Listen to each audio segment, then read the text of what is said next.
Runtuhnya Majapahit. Oleh Damar Shashanka. Bagian 1b. Pengislaman Tanah Jawa. Kembali ke Jawa. Dewi Anarawati yang muslimah itu telah berhasil merebut hati Prabu Brawijaya. Dia lantas menggulirkan rencana selanjutnya setelah berhasil menyingkirkan pesaingnya, Tan Engkian. Dewi Anarawati meminta kepada Prabu Brawijaya agar saudara-saudaranya yang muslim, yang banyak tinggal di pesisir utara Jawa, dibangunkan sebuah asrama, sebuah pesyantian, sebuah padepokan, seperti halnya padepokan para pandita Shiva dan para wiku Buddha. Mendengar permintaan istri tercintanya ini, Prabu Brawijaya tak bisa menolak. Namun yang menjadi masalah, siapakah yang akan mengisi jabatan sebagai seorang guru layaknya padepokan Shiva atau Mahawiku layaknya padepokan Buddha? Pucuk dicinta ulam tiba, Dewi Anarawati segera mengusulkan, agar diperkenankan memanggil kakak iparnya, Syekh Ibrahim As-Samarkand yang kini ada di Campa untuk tinggal sebagai guru di asrama Islam yang hendak dibangun.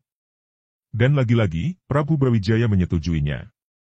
Para pembesar Majapahit, para pandita Shiva dan para wiku Buddha, sudah melihat gelagat yang tidak baik. Mereka dengan halus memperingatkan Prabu Brawijaya, agar selalu berhati-hati dalam mengambil sebuah keputusan penting. Tak kurang-kurang, Sabdo Palon dan Naya Genggong, punakawan terdekat Prabu Brawijaya juga sudah memperingatkan agar momongan mereka ini berhati-hati, tidak gegabah. Namun, Prabu Brawijaya, bagaikan orang mabuk, tak satupun nasihat orang-orang terdekatnya beliau dengarkan. Perekonomian Majapahit sudah hampir didominasi oleh etnis Cina semenjak Putri Tan Engkian diperistri oleh Prabu Brawijaya, dan memang itulah misi dari Kekaisaran Tiongkok. Kini, dengan masuknya Dewi Anarawati, orang-orang Muslim pun mendapat kesempatan besar. Apalagi, pada waktu itu, banyak juga orang Cina yang Muslim. Semua masukan bagi Prabu Brawijaya tersebut, tidak satu pun yang diperhatikan secara sungguh-sungguh. Para pejabat daerah mengirimkan surat khusus kepada Sang Prabu yang isinya mengeluhkan tingkah laku para pendatang baru ini. Namun, tetap saja, ditanggapi acuh tak acuh. Hingga pada suatu ketika, manakala ada acara rutin tahunan di mana para pejabat daerah harus menghadap ke ibu kota Majapahit sebagai tanda kesetiaan, Ki Ageng Kutu, Adipati Wengker, Ponorogo sekarang, mempersembahkan tarian khusus buat Sang Prabu. Tarian ini masih baru. Belum pernah ditampilkan dimanapun. Tarian ini dimainkan dengan menggunakan piranti tari bernama Dadak Merak. Yaitu sebuah piranti tari yang berupa duplikat kepala harimau dengan banyak hiasan bulu-bulu burung merak di atasnya. Dadak Merak ini dimainkan oleh satu orang pemain, dengan diiringi oleh para prajurit yang bertingkah pola seperti banci. Sekarang dimainkan oleh wanita tulen. Ditambah satu tokoh yang bernama Pujangganom dan satu orang jatilan. Sang Pujangganom tampak menari-nari acuh tak acuh, sedangkan jatilan melompat-lompat seperti orang gila. Sang Prabu takjub melihat tarian baru ini. Manakala beliau menanyakan makna dari suguhan tarian tersebut, Ki Ageng Kutu, adipati dari Wengker yang terkenal berani itu, tanpa sungkan-sungkan lagi menjelaskan, bahwa Dadak Merak adalah simbol dari kerajaan Majapahit sendiri. Kepala harimau adalah simbol dari Sang Prabu. Bulu-bulu merak yang indah adalah simbol permaisuri Sang Prabu yang terkenal sangat cantik, yaitu Dewi Anarawati. Pasukan banci adalah pasukan Majapahit. Pujangganom adalah simbol dari pejabat teras, dan jatilan adalah simbol dari pejabat daerah.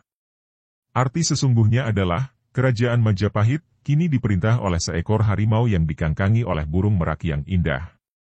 Harimau itu tidak berdaya di bawah selangkangan sang burung merak. Para prajurit Majapahit sekarang berubah menjadi penakut, melempem dan banci, sangat memalukan. Para pejabat teras acuh tak acuh dan pejabat daerah dibuat kebingungan menghadapi invasi halus, imperialisasi halus yang kini tengah terjadi. Dan terang-terangan Ki Ageng Kutu memperingatkan agar Prabu Brawijaya berhati-hati dengan orang-orang Islam. Kesenian sindiran ini kemudian hari dikenal dengan nama reok Ponorogo. Mendengar kelancangan Ki Ageng Kutu, Prabu Brawijaya murka. Dan Ki Ageng Kutu, bersama para pengikutnya segera meninggalkan Majapahit. Sesampainya di Wengker, beliau memaklumatkan perang dengan Majapahit. Prabu Brawijaya mengutus putra selirnya, Raden Batara Katong untuk memimpin pasukan Majapahit, menggempur Kadipaten Wengker.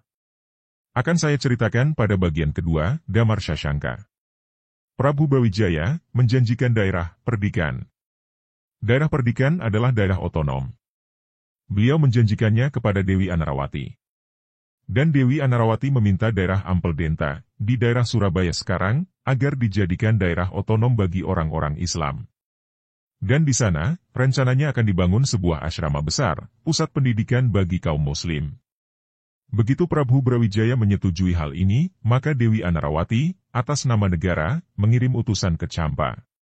Meminta kesediaan Syekh Ibrahim Asamarkan untuk tinggal di Majapahit dan menjadi guru dari padepokan yang hendak dibangun. Dan permintaan ini adalah sebuah kabar keberhasilan luar biasa bagi Raja Campa. Misi pengislaman Majapahit sudah diambang mata. Maka berangkatlah Syekh Ibrahim Asamarkan ke Jawa.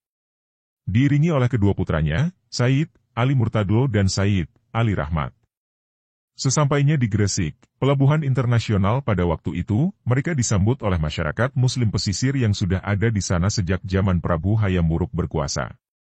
Masyarakat Muslim ini mulai mendiami pesisir utara Jawa semenjak kedatangan Syekh Maulana Malik Ibrahim, yang pada waktu itu memohon menghadap ke hadapan Prabu Hayam Wuruk hanya untuk sekedar meminta beliau agar pasrah memeluk Islam. Tentu saja, permintaan ini ditolak oleh sang Prabu Hayam Wuruk pada waktu itu karena dianggap lancang. Namun, beliau sama sekali tidak menjatuhkan hukuman. Beliau dengan hormat mempersilakan rombongan Syekh Maulana Malik Ibrahim agar kembali pulang. Namun sayang, di Gresik, banyak para pengikut Syekh Maulana Malik Ibrahim terkena wabah penyakit yang datang tiba-tiba. Banyak yang meninggal. Salah satunya adalah santriwati Syekh Maulana Malik Ibrahim bernama Fatimah binti Maimun. Sampai sekarang makamnya masih ada. Dan Syekh Maulana Malik Ibrahim akhirnya wafat juga di Gresik, dan lantas dikenal oleh orang-orang Jawa Muslim dengan nama Sunan Gresik. Syekh Maulana Malik Ibrahim atau Sunan Gresik telah datang jauh-jauh hari sebelum ada yang dinamakan Dewan Wali Sangha, Sangha perkumpulan orang-orang suci. Sangha diambil dari bahasa Sanskerta. Bandingkan dengan doktrin Buddhis mengenai Buddha, Dharma dan Sangha. Kata-kata Wali Sangha lama-lama berubah menjadi Wali Songo yang artinya Wali Sembilan, Damar Syasangka. Rombongan dari Campa ini sementara waktu beristirahat di Gresik sebelum meneruskan perjalanan menuju ibu kota negara Majapahit. Sayang, setibanya di Gresik, Syekh Ibrahim Asamarkan jatuh sakit dan meninggal dunia. Orang Jawa Muslim mengenalnya dengan nama Syekh Ibrahim Smorokondi. Makamnya masih ada di Gresik sekarang. Kabar meninggalnya Syekh Ibrahim Asamarkan sampai juga di istana. Dewi Anarawati bersedih. Lantas, kedua putra Syekh Ibrahim Asamarkan dipanggil menghadap.